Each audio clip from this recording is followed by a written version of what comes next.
Another video. Let's go. Evolution has been observed. It's just that it hasn't been observed. Forgot they do this bullshit. The term deus ex machina, in English literally God out of the machine, originated in Greek theater as a convenient storytelling device that generally functioned to resolve an otherwise irresolvable plot situation. Coined from the conventions associated mostly with Greek tragedy, where actors playing gods were brought on stage using some kind of machine, such as a crane or a riser that lowered actors down or brought them up through a trapdoor. It was used to abruptly overcome a problem or conflict through some unlikely occurrence and bring the tale to a happy ending.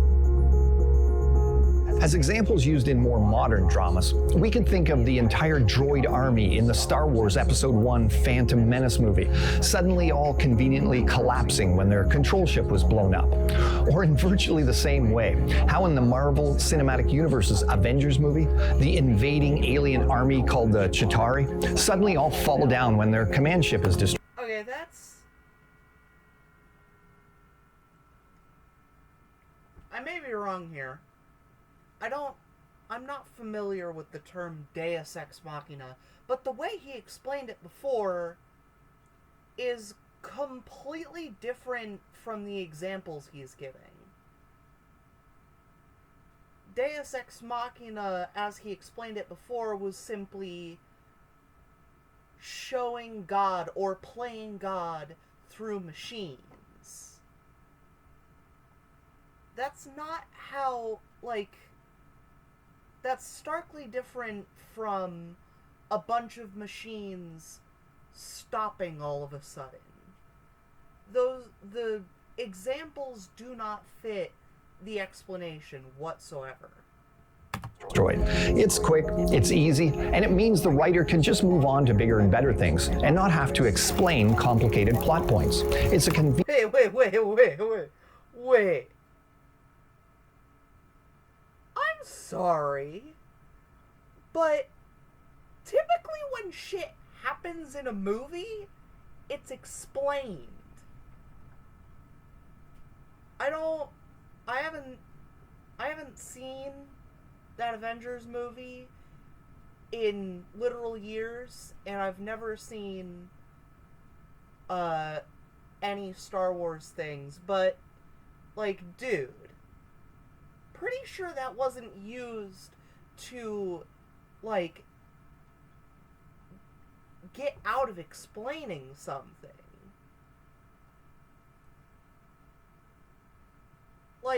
That makes absolutely no sense.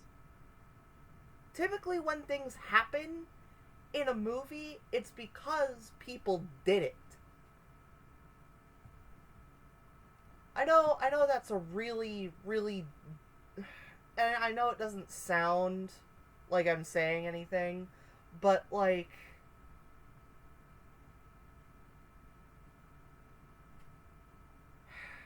it's really tricky because this opening sequence to this video is stuff I know nothing about. I'm being completely honest here. Stuff I know nothing about. I haven't seen either of those movies. I don't know what the term deus ex machina is. And, stuff like this is pretty tricky to deal with when you have no prior knowledge. I fully admit that. That's why I try to give the prior knowledge. But, to be honest, I have nothing to say about this stuff. He seems to be trying to debunk evolution in the most roundabout manner ever. None of this shit has anything to do with evolution.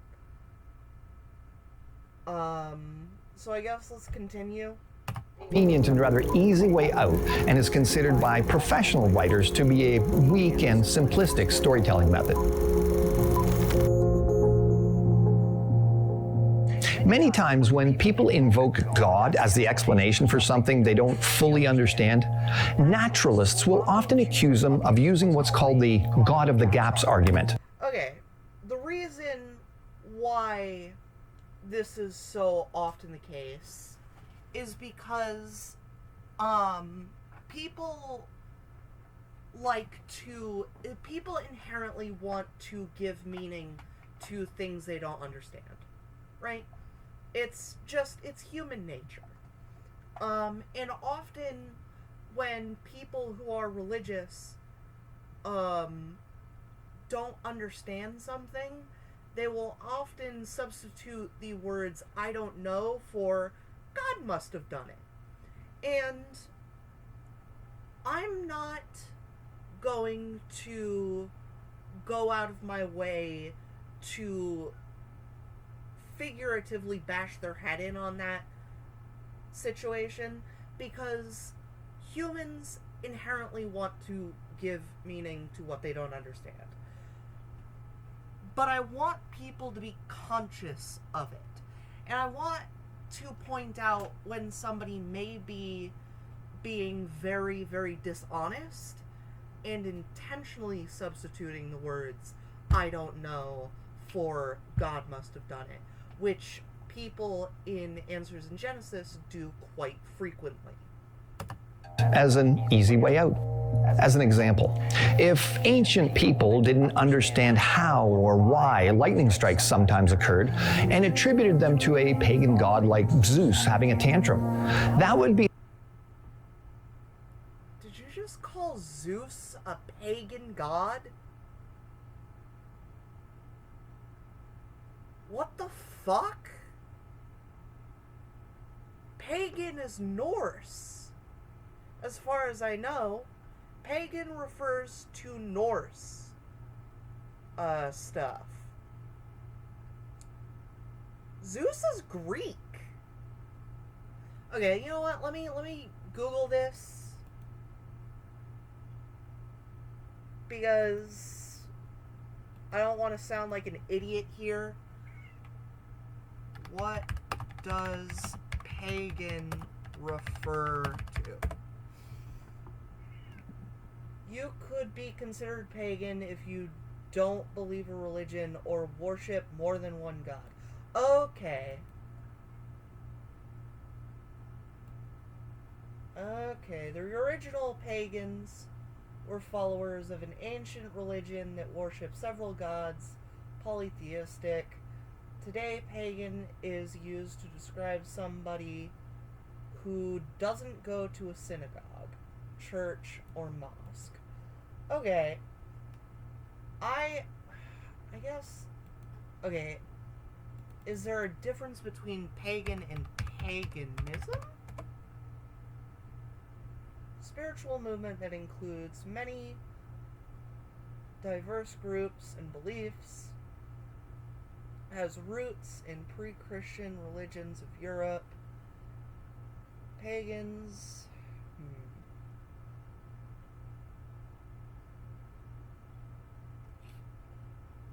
A term... Early Christians for people in the Roman Empire who practiced polytheism. Okay. Apparently I was misunderstanding what paganism is. Sorry for the detour. Be ascribing a god's activity to bridge the gap in their knowledge of how certain phenomena and how nature actually works. The idea extrapolated from the concept by many atheistic types then is... I'd like to point out that this is actually a very good example of a God of the Gaps argument. This is a very good example. I'll give him props for that. The idea extrapolated from the concept by many atheistic types then is, now that we do know how and why lightning works, amongst many other things, because of our understanding of science, then we no longer have to believe in a supernatural origin for any. Never had to in the first place, is what should be said here. We know we never had to in the first place because the belief that God did it was wrong from the start. And now that we know more and more and more things, and we know the origins of more and more and more things, we understand that God did it, saying God did it without any prior evidence is a foolish thing to do because we have no evidence for God having done anything. So why would we continue to see things we don't understand and just assume God did it and then walk away? Why would we do that when we have such advanced science now, when we can see something that we don't understand and then test it and find out why it's happening? Quite honestly, there is no reason to use God as an explanation anymore, because it was never right to begin with. Natural phenomenon. Essentially, it argues that God should never be attributed as the cause of anything in nature, even if we don't fully understand something, because eventually science will figure it out. Exactly. And this becomes a convenient way for those who believe in the story of evolution to deal with any kind of intelligent design argument, no matter how bewildering or complex. Okay, that's because intelligent design is not a valid argument for God. And it never has been. The teleological argument, other known as the watchmaker's argument, or the argument for design, it's known by a lot of names because a lot of people have come up with it. And a lot of people have been fucking wrong. The argument for design is, quite honestly, completely stupid, because it's based on a completely outdated worldview.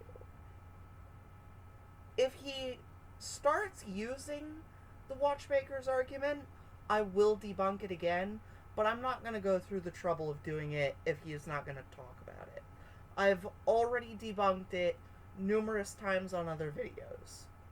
What we discover might be. They can simply say that even if we don't know right now how certain things came to be, science will eventually catch up and prove that God wasn't required. Firstly, however, it should be obvious that simply understanding how something works doesn't mean it wasn't designed or that it somehow came to be through so-called natural processes. Anyone, even someone living in such a remote part of the world that they'd never seen a car before, could open the hood of my Honda Civic and rightly conclude, even without understanding how it all works, that it had been designed by an intelligent mind, or... And he's using the fucking watchmaker's argument. Okay. Let me do this in a different way than I have done before. The reason why you would expect that it was made by somebody is because you've seen other things that have been made by somebody. It's because you've you've interacted with things that have been made by somebody that look similar. And you know they've been made by somebody because you've seen certain things be made by somebody. The only reason you know that a car was made by somebody is because you've seen other things that are made by somebody, and people have told you that the car is made by somebody, or told you that other cars were made by somebody. If you were to never have seen anything made by anybody, and if you were to have never been told that the car was made by somebody, you wouldn't have any sort of, if you didn't have any sort of previous information on this subject, you would not have the first idea that the car was made by somebody. The reason why you know the car was made by somebody is because you have prior knowledge that somebody made this car. If you didn't have that prior knowledge, you would not inherently know it was made by somebody. And this is why the watchmaker's argument is so fucking stupid. Because, and get this, there are no similarities between how a car works and how a human being works. Yeah, you can make comparisons, but you have never seen a human body being made except in, like, the womb. You have no evidence that somebody was actively designing a baby. You have absolutely no evidence of that. Nobody has told you, except you think that because you were told by the Bible that God makes people. The only pre-existing information that you have that humans were actually designed is from the Bible. And there is no evidence that the Bible is true. You have essentially gotten the wrong answer because you started with faulty data. You have gotten the wrong answer because you started with faulty data. You had faulty data, you made some faulty conclusions, and you got a faulty answer. I want to reiterate this. The only reason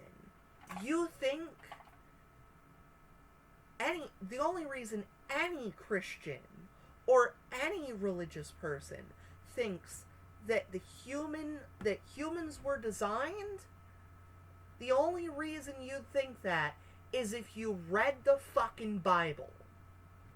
That is the only pre-existing piece of information that not the Bible, because that's very specific to certain religions. Because whatever religious text told you so. And I guarantee you, none of those have been actively, hate when this happens. Accurately, none of them have been accurately proven true. Whew. That got me going. Alright, let's continue. Minds. There are hallmarks of design that humans can rely on to determine whether something has been fabricated through intelligence or random processes. For example, cars are made predominantly of metals and plastic, but metal originates from rocks in the earth, and plastics are derived from crude oil and natural gas. Okay. This is really fucking stupid. I'm sorry, I'm getting really heated. This is a really ridiculous argument because, yeah, the base components are found in nature, but I guarantee you that you would not find stainless steel or any of our modern alloys just in nature. And plastic is not found in nature. It's a completely synthetic chemical. Yes, the base ingredients are found in nature, but there are processes that these ingredients have to go through that would never happen in nature. So it's quite obvious these materials would have had to be manipulated, processed, and arranged intelligently to produce a working vehicle. Yeah, because we have evidence that those things can't assemble on their own. Meanwhile, we've found that life can assemble on its own in fucking space. What do you want? What do you want, Raven? A different fucking cat this time. vehicle. And even if I or someone else dedicated sufficient time to understanding all of its components and all of its functionality until we'd mastered its intricacies and could reproduce another one, that in no way would mean the original wasn't designed, even if I was unaware of who designed and put it together. Which is why naturalists' ongoing attempts at creating life in a laboratory to prove that it didn't take intelligence to produce life originally is actually quite laughable. Okay, he's completely misrepresenting what scientists are doing in laboratories. Because, while I don't doubt that people are trying to literally assemble atoms in the exact way to create an active living organism, that's way beyond our technology right now. What people are doing is they are actively putting all of the base compounds necessary to create life in one area in showing that it will assemble on its own. Which is really fucking cool. But, like, it proves that they assemble on their own if they're in the same spot. So there's no need for the idea that God created it. Because life assembles on its own.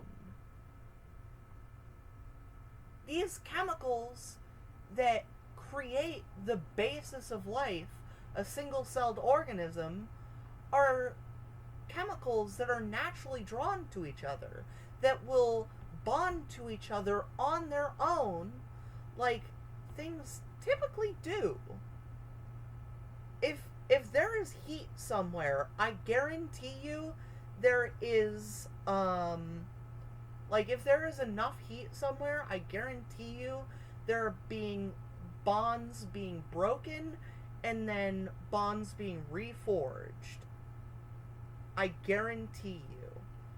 And if these chemicals can assemble into life on their own, and we've proven that to be the case, and we know how that could have gotten to life as we know it, then why the fuck would you ever think God did it if you didn't already read that one stupid book?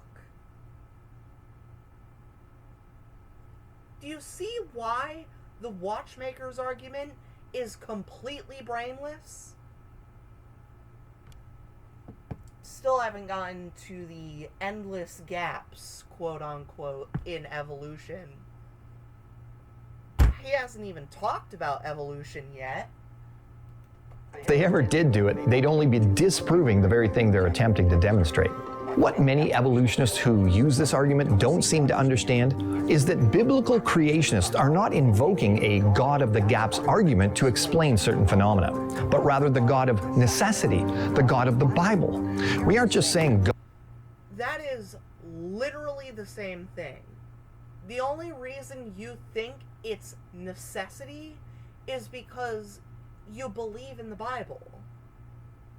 I guarantee you people have been thinking it's necessary since the dawn of time when they use the God of the Gap, when they use a God of the Gaps argument. They think it's necessary. It does not make it any more true.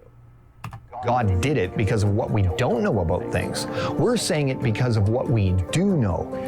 To demonstrate, let's examine some things in nature that both creationists and evolutionists agree can be observed empirically, and then discuss what we know about it scientifically through repeated observation and testing. We observe life forms all around us, from micro to macro. And a good question to ask then is, how did life originate? Although many atheists often try to wiggle off. Here we go. He's going to try and disprove abiogenesis, which we can prove happens in a lab and in space. We know that it's possible in space because we know that the base compounds necessary for life assemble on their own, and we've found those base compounds in space. So we've proven that it can happen literally anywhere where the conditions are right. Which means heat, water, and these compounds. That's all that means. So just a warm ocean on some random other planet. That's all it requires. The argumentative hook by declaring that the origin of life has nothing to do with the story of evolution. They're actually being flat out disingenuous in doing so. You see, materialists hold to a naturalistic worldview that declares all of existence is simply the result of matter and energy. And because atheists have to explain their existence without God, they ultimately have to believe in life. No. I'm not letting that slide. We don't have to explain our existence without God. We've explained our existence already, and God was never part of the equation, so we don't need him as part of the equation. We've already proved it. And God was nowhere to be found in the explanation, so we just don't believe in God. That's all it is. Or they don't believe in God, rather. Atheists have to explain their existence without God. They ultimately have to believe in life supposedly coming from non-life sometime in the distant past. Hence, upon examining scientific evolutionary literature, you will constantly see references to cosmic evolution, geological evolution. No. Because I guarantee you, these are not actual scientific terms. These are creationist terms. Nobody in the actual scientific fields are saying cosmic evolution and geological evolution. It's not a term that's used. And they have nothing to do with actual evolution. Chemical evolution and human evolution. Okay, chemical evolution, I think is an actual term, but I bet he's going to misrepresent it. Etc.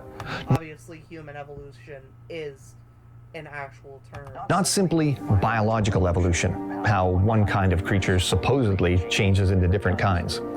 Atheistic evolutionists must explain. Oh, also kinds, the word kinds is not a scientific term either. It's a creationist term used to split hairs. Everything without God, including the universe, the earth, and life itself. Fucking ads. Hi, I'm JT and I made Result Hunter, the search engine for conservatives. Let me just tell you what it does. First of all, big... The terms chemical evolution, abiogenesis, and spontaneous generation are often used when attempting to explain how the first life supposedly appeared through natural processes. However, this whole concept is a... I don't know what chemical evolution is. I'm pretty sure it's a scientific term, but I'm not sure if it actually pertains to abiogenesis or not. Huge problem for naturalists, as it disagrees with one of the most established scientific laws, the law of biogenesis. That well-established law, which was long ago accepted as doing away with the concept of spontaneous generation, refers to the principle that life has only ever been seen to originate from pre-existing life.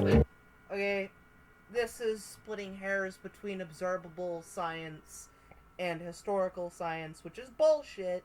Because we've literally observed what we know abiogenesis is. We've observed it happen. We know that it happens on its own. We've observed it. And we've also seen that the things needed to have it happen already exist all over the universe on their own. So it's observable. You don't have to understand it for it to be true. And never from non-living matter. As a Britannica article discussing several origin of life hypotheses surrounding the great creation scientist Louis Pasteur's experiments in relation to this issue says, Pasteur's experimental results were definitive. Life does not spontaneously appear from non-living matter. It goes on to discuss how even... That's either a very, very out-of-date quote, or it is quote mined. I guarantee you that. I'm not gonna go looking for it. I'm honestly pretty fucking annoyed already. I'm not going looking for it. I guarantee you it's either an outdated quote mined, or it's from a modern scientist who has absolutely nothing to do with the field and is already a creationist. One of those three. After Pasteur had seemed to definitively put the matter to rest, ideas concerning chemical evolution... If this picture is any consolation or any indication, it's probably a very, very outdated quote.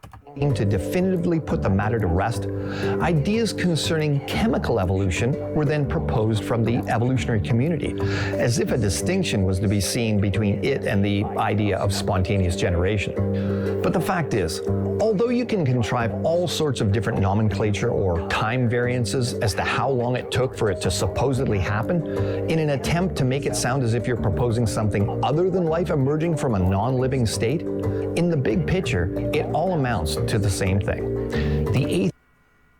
I've noticed that he never really defines what a living creature is, which is really funny.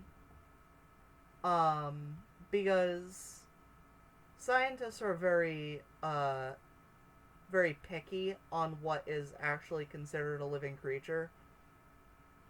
But, you know, yeah, life did come from non-life. That is what happened. That's what abiogenesis is. It is non-living, compounds forming in such a way, coming together and making bonds in such a way that it creates, and I cannot stress this enough, it creates what is just barely within the definition of a living creature. Literally, all the first creature is a blob in a cell membrane that had instructions to create one of itself, and then it just took in all of the elements, and then it created another one of itself. That's literally all it is. And then through on a random chance, the instructions inside of itself would not assemble properly, and then there would be another one that just was slightly different. And then that kept happening over and over and over until now we've got random blobs that do completely different things and take in completely different elements to make another one of itself.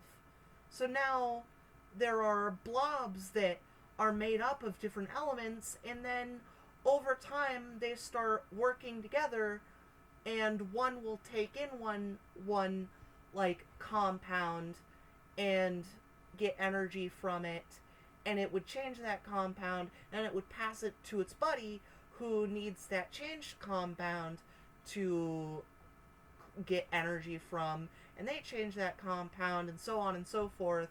And we've got two different kinds of blobs working together in a symbiotic relationship.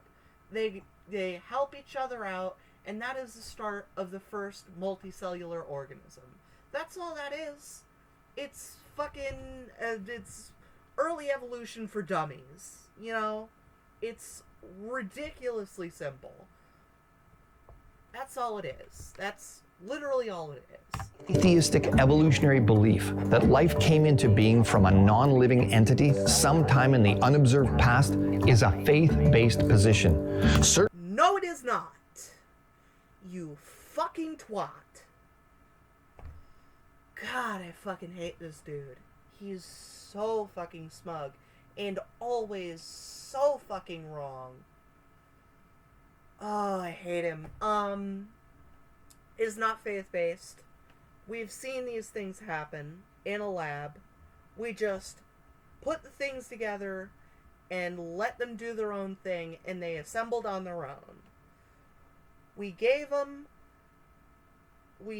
All we did was we put them in the same spot, and we turned up the heat, gave them the energy compounds they needed to keep living, and boom, they assembled on their own. And we've found that all of the conditions for that to happen are in space. Nobody's tweaking the numbers up there. We've found that it's possible, and we've found that all of the things that make it possible exist on their own out in the universe. I don't know how much more you want, but that is enough to know that it's possible for life to come from non-life, and it's enough to know that it could have happened any time in the last, like, billions of years that the known universe has existed. Certainly not a science-based one, because the law of biogenesis has never been overturned, and disagreeing with a scientific Has been overturned. That's why abiogenesis is a thing. law, by definition, is unscientific. However, to support their worldview, atheistic evolutionists have to believe that this scientific law was once broken in the distant past, and How about I do you back? You know what? No, it's not fucking worth it. that life did in fact come from non-living matter at some point. But that would mean that this law of science isn't actually a law. Even a single exception to any scientific law renders it He's bullshitting. All of the reasons why he's saying that right now. This is his conclusion. His conclusion is all backed by bullshit. So his conclusion is meaningless because he hasn't proven a goddamn thing. falsified. To believe it must have happened, not just in spite of never having been observed, but in actual It has been observed. God, this guy's a prick. contradiction to repeated experimentation that was directly and purposefully performed to test it goes way beyond any type of God. Dude. Yeah. Experimentation was performed to test it. But nobody's pushing these things together, doing anything that would actively, like, nobody is doing this in a way that it would, that, like, nobody's making things happen that wouldn't have already happened given the circumstances. Oh god, that sounds way too vague. Nobody is... Okay, so the whole point of doing scientific testing on this is to prove that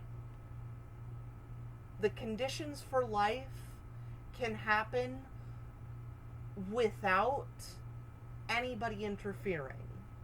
So why would somebody intentionally interfere to, like, make the results happen?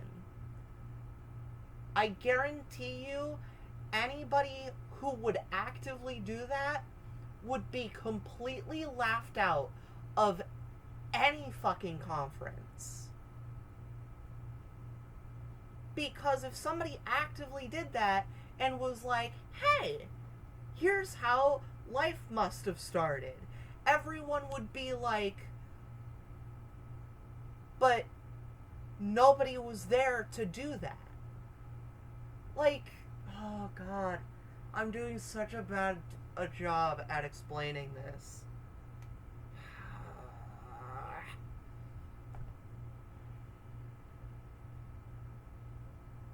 I'm doing such a bad job. The way people prove this is they only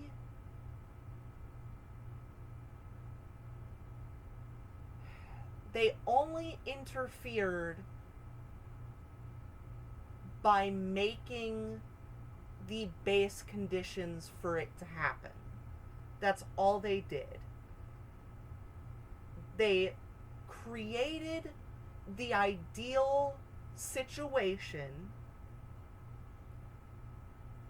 and then they let it happen.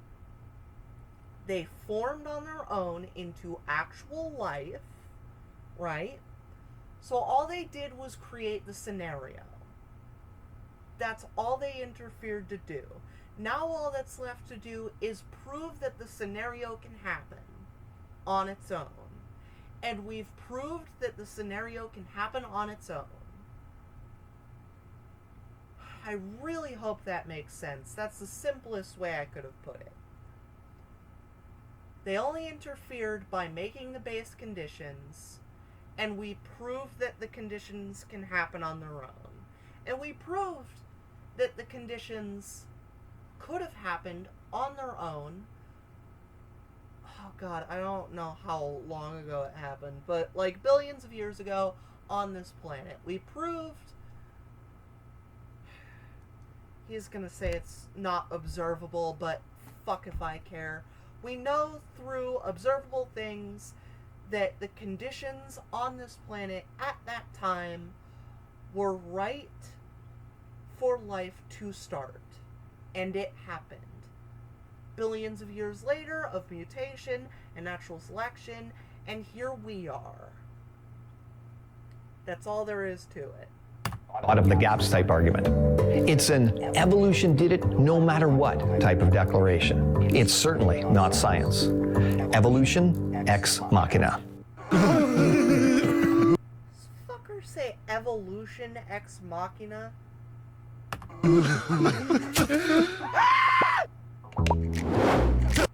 Oh, well, given his explanation earlier, I see how that would have been a snappy end to his point.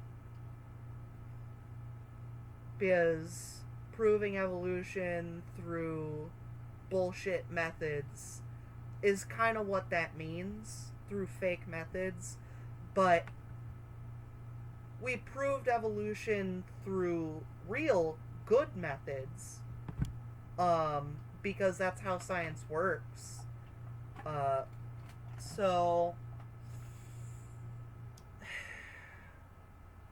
basically his whole minute-long conclusion there, I want to reiterate, it was based on a whole bunch of shit that I proved wrong over the course of this video. And then he made his conclusion, which was based on bullshit, so the conclusion is therefore bullshit. I hope that's clear. The famous atheistic champion of evolution, Professor Richard Dawkins, has discussed. I understand that it's impossible to not think in dogma if you already think in dogma. But neither Dawkins nor Charles Darwin are our saviors. I'm telling you that right now. I guarantee you both of those people were wrong about a lot of things. And I guarantee you they were probably wrong about a few things within their field as well, because they didn't have as much evidence as we do now. Nobody is using either of them, and only one of them, or only both of them, as evidence that evolution is real. Because anybody who would do that is a fucking moron. The Origin of Life, saying, "We have no evidence about what the first step in making life was, but we do know the kind of step it must have been." Okay, that was 2009. 2009. Maybe, and hear me out, we've gotten more evidence in a decade and a half.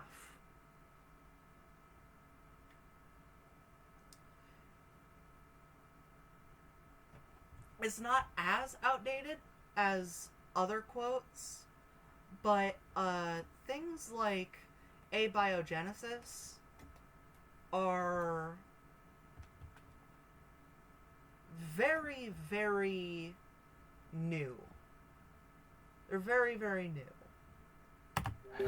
It must have been whatever it took to get natural selection started, by some process as yet unknown. Did you hear it? We have no evidence, but we know evolution did it. Evolution of the gaps. No, that's not. You're misrepresenting his quote. He didn't understand the dude's quote, and as such, he's misrepresenting it. What he's not saying, we have no evidence for evolution, therefore it must have been evolution. He's saying, we know evolution is how we got here. We know evolution is how we got here. So the start must have been something that made evolution possible. That's what he said.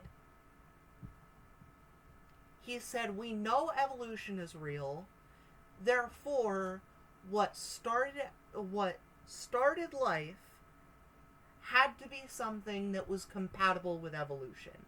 That's what he's saying. Fucking moron. He admits there's a gaping hole in what evolution can explain about the He never said that. He never said that, you fuckwit. origin of life. Then he invokes the god of evolution to fill in the gap and asserts that natural selection must have gotten started somehow, despite the lack of any specific evidence. I've seen Answers in Genesis quote mine quotes. I've seen them bring up endless amounts of outdated quotes, misrepresenting quotes, but I don't think they've ever had a quote in one of my videos where they came out and said the quote and then immediately said, hey, this is what this guy is saying, and what they claimed he was saying was not what the fucking quote said. Like, every time I've seen a quote that Answers in Genesis has brought up, like, at least they've understood the quote properly. But they didn't fucking understand the quote properly this time. They didn't. Like, how are you going to use a quote as evidence that somebody else is a moron and then not understand the quote properly? Do you understand how much of a moron that makes you look like? Oh my god. This guy is a fucking idiot. As an aside, for any skeptic out there that wants to contact me to inform me of the plethora of supposed good theories and scientific proposals you've heard from the evolutionary community as to how life could have possibly come from non-life, why don't you just send them to Richard Dawkins instead? As the We don't send it to Richard Dawkins because, and get this, Richard Dawkins was the one who came up with this shit. He's a pioneer in the field. Dude, he sees all of this information on a daily fucking basis for his job, although he may be dead. Is he dead? Fuck.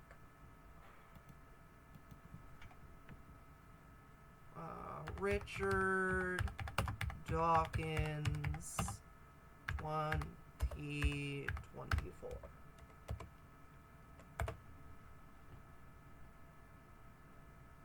Okay, it seems like he's alive as of 2024. Okay.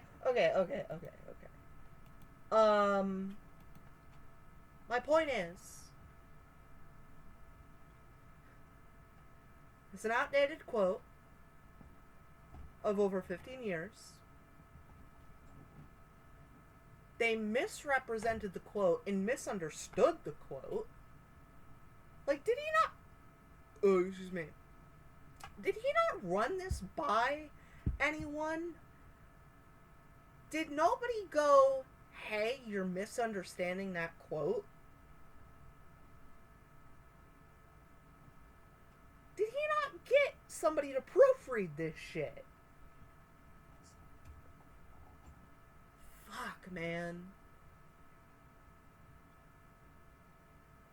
It's hard to go on with this because, good lord. Former Charles Simoni Professor of Public Understanding of Science at Oxford University. I'm sure he'd love to hear about them and perhaps even include them in his next book about evolution. Perhaps you could give him a tip or two to include, as you must obviously know far more than he does about the topic. God, you're a smug asshole. How can somebody be so smug about something that they've completely misunderstood? It makes you look so stupid, man. It makes you look like an utter buffoon.